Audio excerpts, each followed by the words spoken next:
Shalom,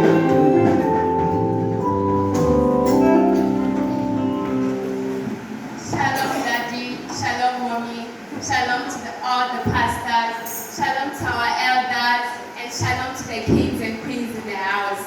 We, the Locust Anwatu Ministry, we are here to present some of the things we've learned during the course of the year. We have learned a lot of enlightening subjects, and God has been with us. Today, in particular, we are going to review one of Shepherd's book titled Fellowship. Today, I and my colleagues are going to share more deep things about fellowship and what we have learned. Firstly, what is fellowship? Fellowship is a strong relationship between two people. It can be a man and a fellow man, or it can be a man and a deity. Where there's an exchange of values, an exchange of characteristics that occurs. Fellowship is not a friendship. Few weeks back, our daddy said, fellowship is a kind of marriage between two people.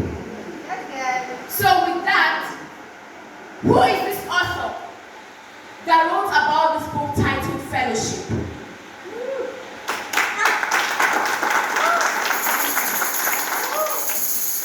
About the author.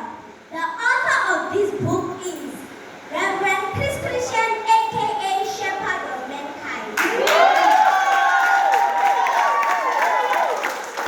Reverend Chris Christian is the Shepherd of Mankind. He is an apostolic prophet, captured with the vision of raising an altar for the capital Messiah in the life of our He is a prolific writer who has written over 450 best-selling books. Reverend Chris Christian is a sacred eunuch with an oath from poverty. Reverend Chris Christian lives in Lagos, Nigeria. Shalom.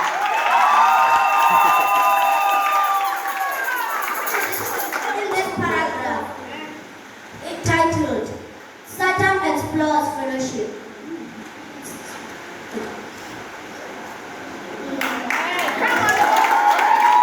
Shepherd said, the new mind, which is the seat of life and destiny, takes a new nature. When strange thoughts are planted in it, the kingdom of darkness recruits people through fellowship. Adam could did fellowship with God after Satan corrupted the thoughts of the In fellowship, there's the power to enlighten the eyes of men. So we must take new decisions on it. Evil communication corrupts good manners. However, it will be difficult for people to choose fellowship if they don't know who they are and what they're meant to live for.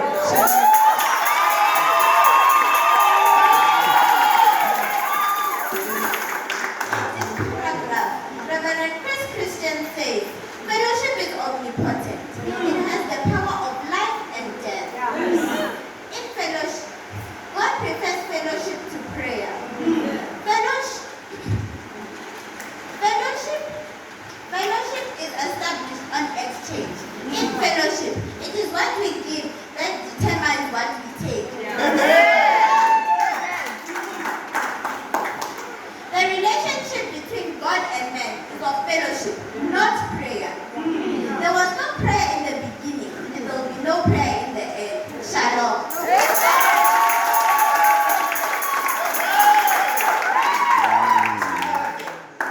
In this paragraph, the subtitle is Understanding the Danger of Unequal Fellowship. Shepherd said, we must make deliberate effort to eschew the destructive consequences of unequal fellowship. He said, I decided to write this book to help you avoid the untold pain that unequal fellowship brought to his life. Death wouldn't be part of the destiny of man if Eve had avoided the serpent. It is the nature of people that should determine whether we fellowship with them or not. It is also the nature of people that should determine how long the fellowship should last. Those who are not meant for each other must not come together. Shalom.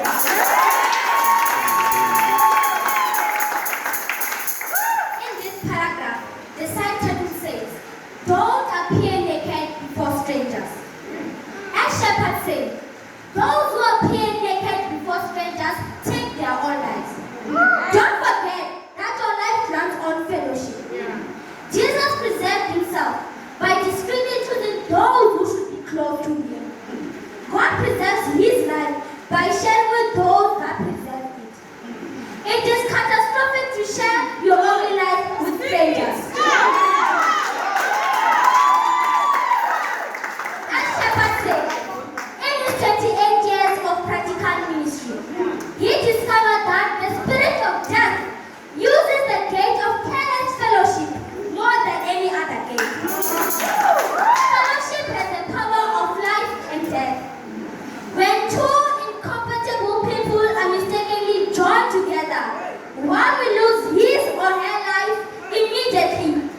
of mankind said, whatever we desire to preserve should be shared.